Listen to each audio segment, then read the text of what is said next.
Hello student, this is Abhishek here और स्वागत है आपका हमारे चैनल स्टडी क्लास पे। तो जैसा कि आप सबने थंबनेल में देख लिया होगा कि हम बात करने वाले हैं इस वीडियो लेक्चर में मध्य प्रदेश डीएलएड के प्रथम वर्ष का विषय गणित शिक्षण की इकाई 5। जी हाँ, ये हमारी इकाई 5 जिसका नाम है पाठ्य पुस्तकों और शिक्षा शास्त्र की समझ। ये हमारी वीडियो लेक्चर इस 5वीं इकाई की होने वाली है। इस ये इकाई में हम बात करेंगे बहुत सारे महत्वपूर्ण प्रश्न उत्तरों की, डीएलएड के पूर्व वर्षों में पूछे गए प्रश्न उत्तरों की, उनकी बात भी करने वाले हैं। साथ ही साथ इस लेक्चर में और क्या बताऊंगा, मैं बताऊंगा आपको इस 5वीं इकाई का ब्लूप्रिंट अंक योजना, यानी इस 5वीं इकाई से कौन कौन से प्रश्न कितने कितने नंबर के आते हैं, ये भी हम बात करने वाले हैं। साथ ही साथ इसके पहले ऑलरेडी इकाई 1, 2, 3, 4 इसकी वीडियो हम बना चुके हैं। आपने नहीं देखी है तो चैनल पर जाकर प्लेलिस्ट जरूर चेक करें, वहां आपको वीडियो मिल जाएगी। साथ ही साथ अन्य वीडियोस के लिए आप हमारे बाकी प्लेलिस्ट पर नजर डालेंगे तो विषयों के वीडियो मिल जाएंगे। तो आज हमारी वीडियो लेक्चर 5वीं इकाई की होने वाली है। बिना किसी देरी के पहले बात कर लेते हैं इसका अंक योजना की, ब्लूप्रिंट की। तो पाठ्यपुस्तकों और शिक्षा शास्त्र की समझ इस इकाई 5 जिसके अंक योजना की बात करते हैं, इस पर कुल अंक आवंटित है यहाँ पर 15। जी हाँ, इस पर 15 मार्क्स अलॉटेड है, यानी इस एक वीडियो लेक्चर का देखकर इस एक इकाई को पढ़कर आप 15 अंक हासिल कर सकते हैं। तो प्रश्न कैसे आते हैं, तो यहाँ वस्तुनिष्ठ आएंगे 4। जी हाँ, 4 ऑब्जेक्टिव्स है ना, 4 ऑब्जेक्टिव आते हैं, एक नंबर के 4। साथ ही साथ इसमें 3 अंकों के 2 प्रश्न, यानी लघु उत्तरीय वाले जो होते हैं, अति लघु उत्तरीय वाले, इसमें 2 प्रश्न आएंगे, 3-3 नंबर के 2, और 5 अंक का एक दीर्घ उत्तरीय प्रश्न भी आएगा, 5 नंबर का एक प्रश्न वो भी रहेगा, ये ध्यान रखिएगा। तो 5 का 1, 3 के 2 और 1-1 नंबर के 4 प्रश्न। तो इस प्रकार से कुल 15 अंक आवंटित है इस इकाई 5 पर, जिसका नाम है पाठ्यपुस्तकों और शिक्षा शास्त्र की समझ। तो ये हो गई हमारी 5वीं इकाई। चलिए बिना किसी देरी के इसके महत्वपूर्ण प्रश्नों को देखते हैं, लेकिन उससे पहले मैं बताना चाहूंगा यदि आप मध्य प्रदेश डीएलएड के छात्र हैं और आपको समझ नहीं आ रहा तैयारी कैसे करनी है, बहुत कम समय बचा तैयारी का, और आपको पता नहीं है कि कैसे पढ़ाई होती है, कैसे प्रश्न उत्तर आते हैं, कैसा पूरा पैटर्न होता है, एक तरीके से पूरा का पूरा डिकोड करते हुए समझाते हुए आप हमारा संपूर्ण कोर्स देख सकते हैं। जी हाँ, हमारे संपूर्ण कोर्स में आपको क्या क्या मिलेगा, इसमें हर विषय का, हर इकाई का आपको वीडियो लेक्चर मिलेगा। फिर उसके बाद पूरे संपूर्ण विषय का एक मैराथन वीडियो लेक्चर मिलेगा। उसके बाद हर विषय का, हर इकाई के हैंड रिटन नोट्स, उसके बाद हर विषय का, हर इकाई का आपको महत्वपूर्ण प्रश्न उत्तर,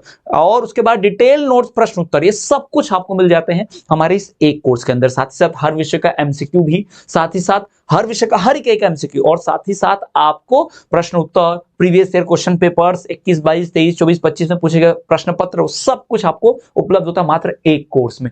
मार्केट से कोई बुक, नोट, सीरीज कुछ खरीदने की आवश्यकता नहीं है, ये एक कोर्स आपके लिए काफी होगा 90+% स्कोर करने के लिए। तो वीडियो का डिस्क्रिप्शन हमारे ऐप की लिंक है, वहां से आप ऐप डाउनलोड करके डायरेक्टली हमारा कोर्स परचेस कर सकते हो। किसी कूपन कोड की जरूरत नहीं है, डायरेक्टली कोर्स परचेस कर लीजिएगा। चलिए, कोर्स की बात होगी, अब बढ़ते हैं हमारे महत्वपूर्ण प्रश्नों की ओर। तो यहां पर सबसे पहला प्रश्न, गणित शिक्षण की कोई 4 विधियों के नाम लिखिए। ऐसे 4 मेथड्स, विधियों के नाम बताइए जो गणित शिक्षण के है ना, जो गणित पढ़ाने के लिए है, मैथ्स पढ़ाने के लिए। ठीक है, तो गणित सिखाने की कई सारी विधियां होती हैं, उनमें से कुछ प्रमुख, या उसमें से प्रमुख 4 विधियां निम्नलिखित दी जा रही हैं। ऐसा पहले बना लो एक लाइन का, आप ऐसा थ्योरी लिख लो। उसके बाद नंबर 1 आगमन निगमन विधि, बहुत इंडक्टिव डिडक्टिव मेथड, जिससे बहुत ज्यादा इस पर सवाल आता है, ध्यान रखिएगा। ठीक है, तो आगमन निगमन विधि, इससे गणित पढ़ाया जाता है। दूसरा संश्लेषण विश्लेषण विधि, ये भी बहुत महत्वपूर्ण है। इसके पहले की जो इकाई हुई थी ना, इकाई 3, 2, उसमें हमने इस पे चर्चा भी कर रखी है। ठीक है, फिर प्रयोगात्मक विधि, इसे प्रायोजना विधि भी कहते हैं। उसके बाद फिर व्याख्यान विधि। ये 4 जो विधि आपको दिखाई दे रही है बहुत महत्वपूर्ण है। एक्चुअल में 4 से ज्यादा है, आगमन विधि अलग, निगमन विधि अलग, संश्लेषण विधि अलग, विश्लेषण विधि अलग, है ना। तो ये तो 4 विधि तो यही हो गई आपको, 4, 1, 2, 3, 4 विधि यही हो गई।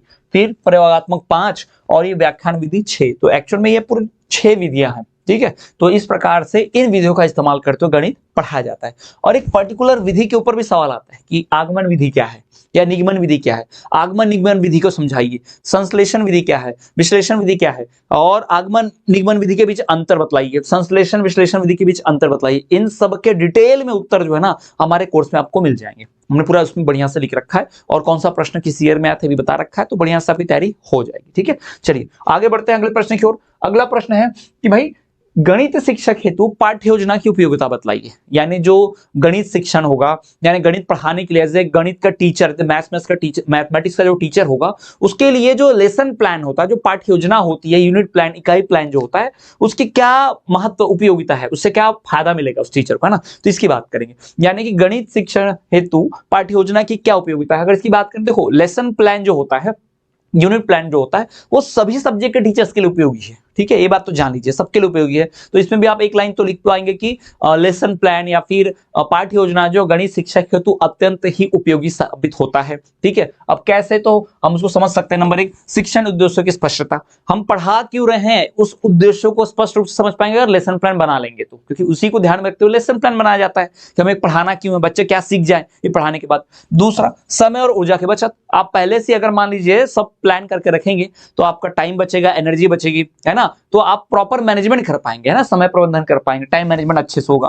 फिर किसके बाद क्या पढ़ाना है, किसके पहले क्या सिखाना है, किसको किससे रिलेट करना है, ये भी आपको बहुत पहले से पता रहेगा, क्योंकि आप प्लान बनाकर पढ़ाओगे, लेसन प्लान बनाया आपने, तो क्रमबद्ध और व्यवस्थित तरीके से शिक्षण दिया जा सकेगा। ठीक है ना, तो बहुत जरूरी है एकदम लॉजिकल तरीके से।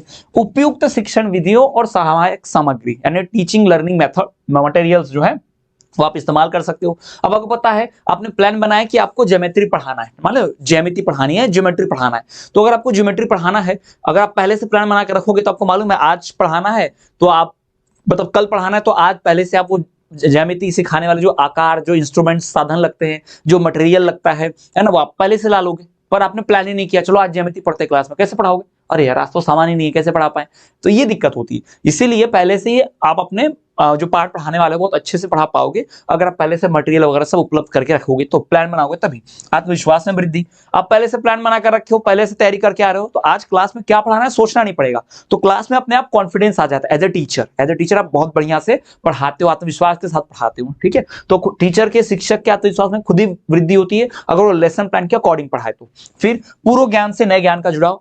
पिछले वाले नॉलेज से इस वाले पार्ट को कैसे पढ़ाना है ये आपको ऑलरेडी पता रहेगा। क्यों? क्योंकि आप पढ़ाने जा रहे हो आज और आपको पहले पता था कि ये वाली चीज का इस्तेमाल करके पढ़ाना होता है, तो आप बच्चों को बहुत बढ़िया से पढ़ा पाओगे। और एज ए टीचर ना बच्चे आपको अच्छा टीचर देखेंगे। क्यों? और ये सर ने तो उससे रीड करके इससे पढ़ाई, इनको तो आता है, इनको तो पता है, तो एक अच्छी इमेज बनती है। ठीक है, शिक्षक जो है पुराने ज्ञान को नए ज्ञान से जोड़कर समझाता है, तो नए ज्ञान को समझने बहुत आसानी मिल जाती है बच्चों को। ठीक है, पढ़ाने में भी आसानी होती है, बच्चों को पढ़ने में भी, तो ये बहुत जरूरी होता है। ये सारे फायदे जो आप देख रहे हैं ये सब लेसन प्लान के हैं, यूनिट प्लान के हैं। तो ये यूनिट प्लान यानी कि लेसन प्लान का, पाठ्य योजना का, इकाई योजना का क्या है, महत्वता है, उपयोगिता है एज ए गणित शिक्षक, एज ए गणित टीचर।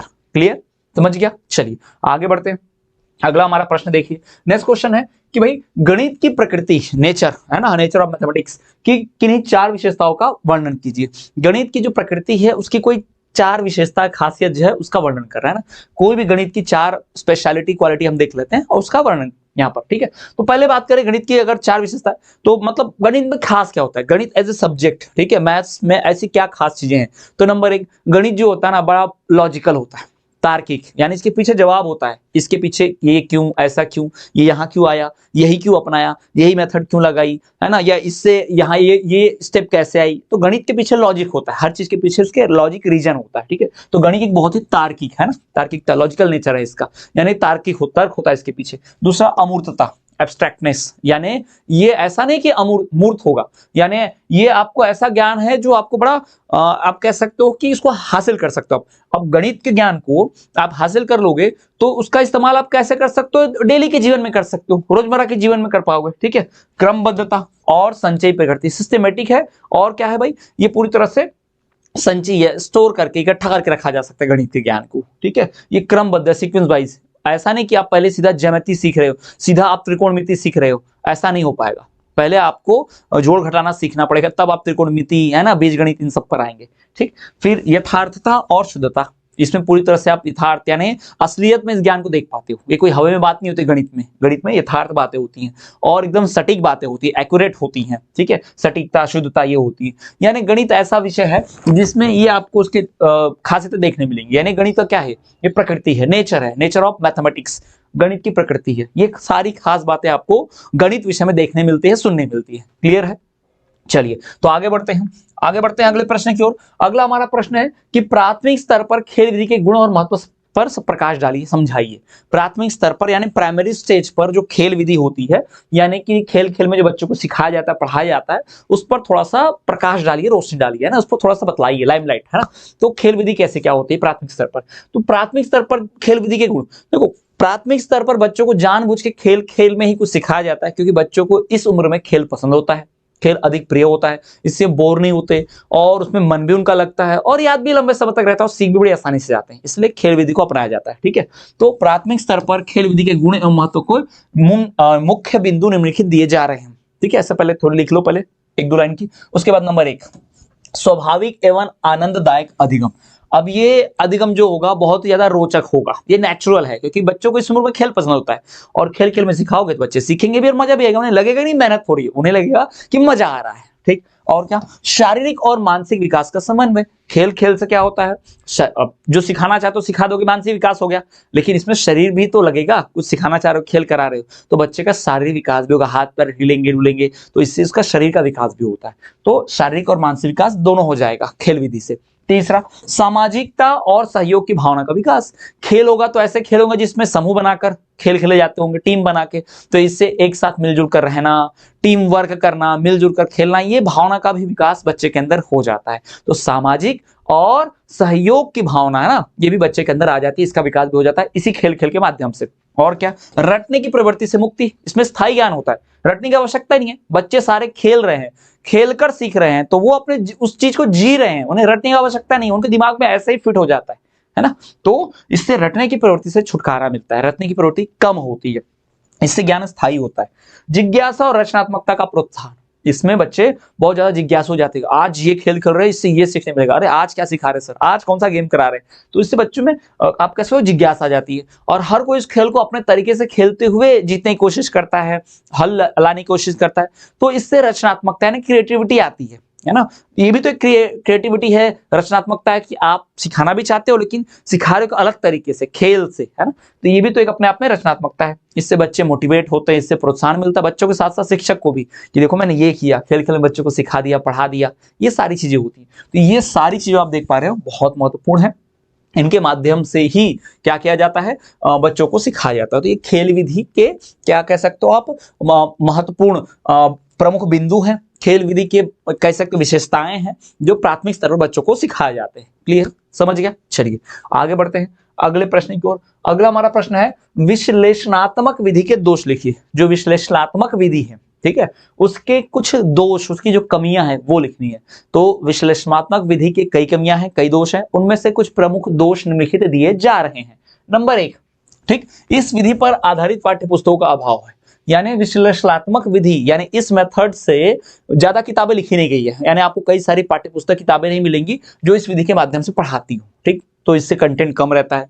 दूसरा, विश्लेषण विधि लंबी विधि है, बहुत ही लंबी है, टाइम टेकिंग है, समय लगता है इसमें, लंबी विधि है इसमें।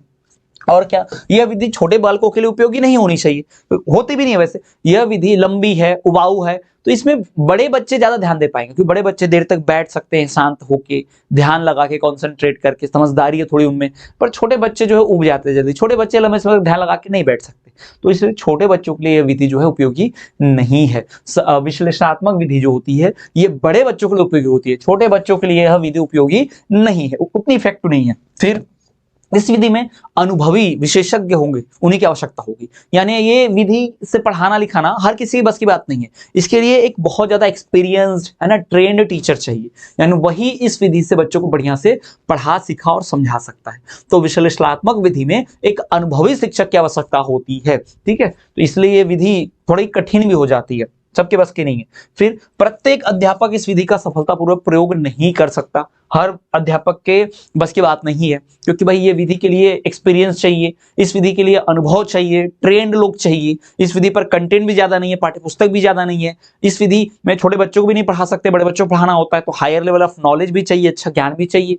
तो यह विधि जो है पूरी तरह से, ये उसकी आप कमियां हैं, ये सबके ड्रॉबैक्स है, कमी है, ठीक है, ये सब कमी, ये सब विधि से इसकी दोष है, ये पढ़ाते वक्त, यानी इस विश्लेषण विधि की ये सारी कमियां हैं। तो जब ये विधि का प्रयोग किया जाएगा पढ़ाने में तो इन कमियों को ध्यान में रखना है। क्लियर है, ठीक, क्योंकि ये प्रॉब्लम्स तो आएंगे। ओके, तो ये हमारी थी 5वीं इकाई, ये इसके महत्वपूर्ण प्रश्नोत्तर, इसकी अंक योजना, ब्लूप्रिंट मैंने आपको बताई।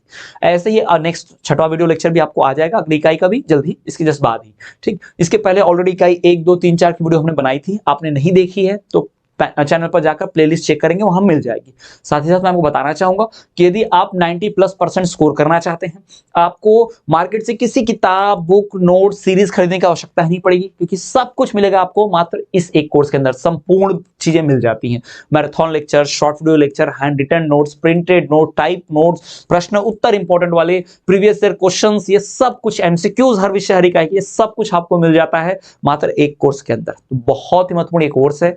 वीडियो के डिस्क्रिप्शन में ऐप की लिंक है, वहां से आप ऐप पर डाउनलोड कर लेंगे और वहां से डायरेक्टली कोर्स परचेस कर लेंगे। हजारों छात्र तैयारी में लगे हैं और 90+% आज तक स्कोर कर चुके हैं, आप भी उनमें से एक होंगे, कर सकते हैं। तो जल्दी करिए, कोर्स जरूर परचेस करें। चलिए मिलेंगे अगले वीडियो में, तब तक के लिए देखते रहिए हमारा चैनल स्टडी क्लास।